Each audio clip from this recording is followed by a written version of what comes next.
बिस्मिल्लाहिर्रहमानिर्रहीम अस्सलाम वालेकुम वरहमतुल्लाहि वबरकातुहू। मिडल क्लास किचन में तुहानू करने जी वेलकम। क्या हाल चाल, उम्मीद करांगे सारे ठीक ठाक होंगे। अज असी बना रहे हैं जी आलू चिकन। आलू चिकन वास्ते सानू चिकन चाहिए, आलू चाहिए ने, प्याज टमाटर अदरक लहसुन ते सब्ज़ मिर्च का पेस्ट। जिन्हें जिन्हें मेरा चैनल हाली तक लाइक नहीं किया, शेयर नहीं किया तो सबसक्राइब नहीं किया और जल्दी जल्दी दे कर लेवन, बैल आइकन का बटन लाजमी दबाइयो ताकि मेरे आने वाली मजीद वीडियो तुहाडे तक पहुँचती रहन। इत्थे असी फ्लेम ऑन करके हांडी रख दी उपर, आयल पा के ते प्याज विच पाए ने। प्याज का कलर हल्का जिहा ब्राउन करां दे।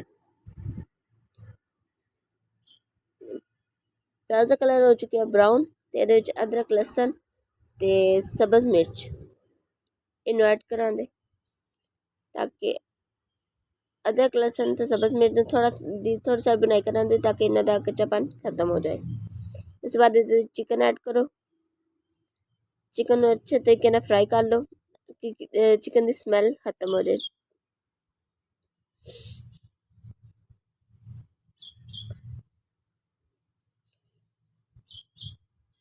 इत्थे मैं चिकन अच्छे तरीके कर चुकी हूँ फ्राई।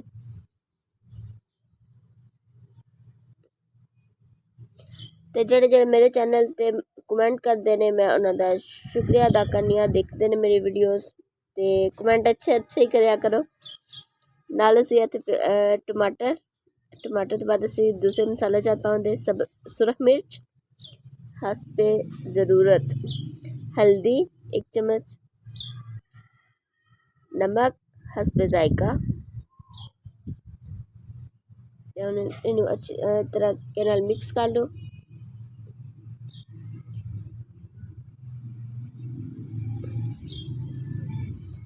हाँ तो मैं कमेंट की गल मैं सब दे कमेंट्स पढ़नी आ। जेड़ा जेड़ा मैनू एक दो बंदा कमेंट करता, फिलहाल तो एक दो ही करता पे, तो ज़्यादा तो कोई भी नहीं करता पे। सर इतनी रह गया कि ज़्यादा लोग कमेंट करन, लाइक करन, वीडियोस जावन। बहरहाल जेड़े जेड़े करदे उन्हां दा शुक्रिया। ते इत्थे असी अच्छे तरीके नाल चिकन की बुनाई कर चुके हैं ते हुण असी इनू थोड़ी देर होर दी बुनाई करके ते इहदे उत्ते देवांगे कवर ताकि टमाटर वगैरह भी अच्छे तरीके नाल गल जावन। काफ़ी अच्छे तरीके नाल इहदी बुनाई करनी है ताकि इहदा कच्चापन खत्म होवे। मुर्गी दी स्मैल होंदी अपनी जो आंदी रहे तो खाना खाने ते दिल नहीं करता। ते हुण इहदे विच पाउंदे असी आलू, क्योंकि आलू तो हर घर की जरूरत होंदी है ते जिस घर बच्चे होन उत्थे ते लाजमी होंदे ने।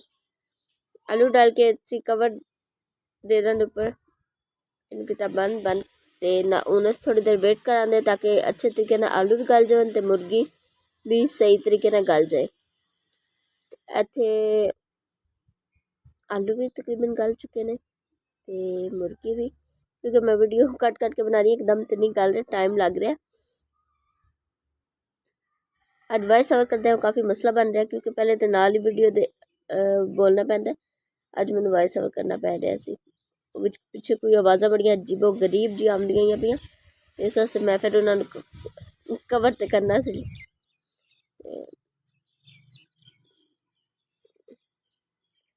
इत्थे असी आलू चिकन दी करां दे बुनाई, क्योंकि मेरे आलू चिकन की शक्ल बहुत मज़े की लग रही, जितनी शक्ल मज़े की लग रही टेस्ट भी इतना ही मज़े का।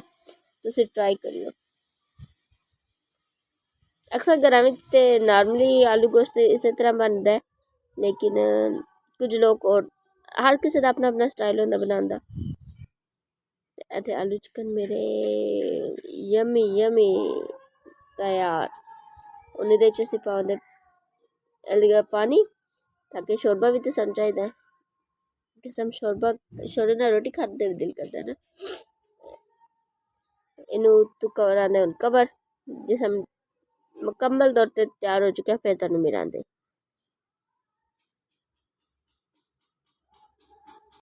हाँ जी, इत्थे तकरीबन हो चुके हैं डन ते पानी नू आ गए ने उबले नहीं बॉयल आ गए ने उबले। साडा मेरा हसबैंड कहंदा उबले, इस वास्ते मैं भी उबले बोल दित्ता। ते तकरीबन साडी हांडी डन हो गया। हुण इहदे विच असीं पावांगे सब्ज़ धनिया ते नाल गरम मसाला ते अंडे दी फाइनल लुक। उम्मीद करांगी तुहानू मेरी वीडियो पसंद आई होगी। मेरे चैनल नू लाइक करो, शेयर करो ते सबसक्राइब करो ते बैल आइकन दा बटन लाजमी दबाओ ते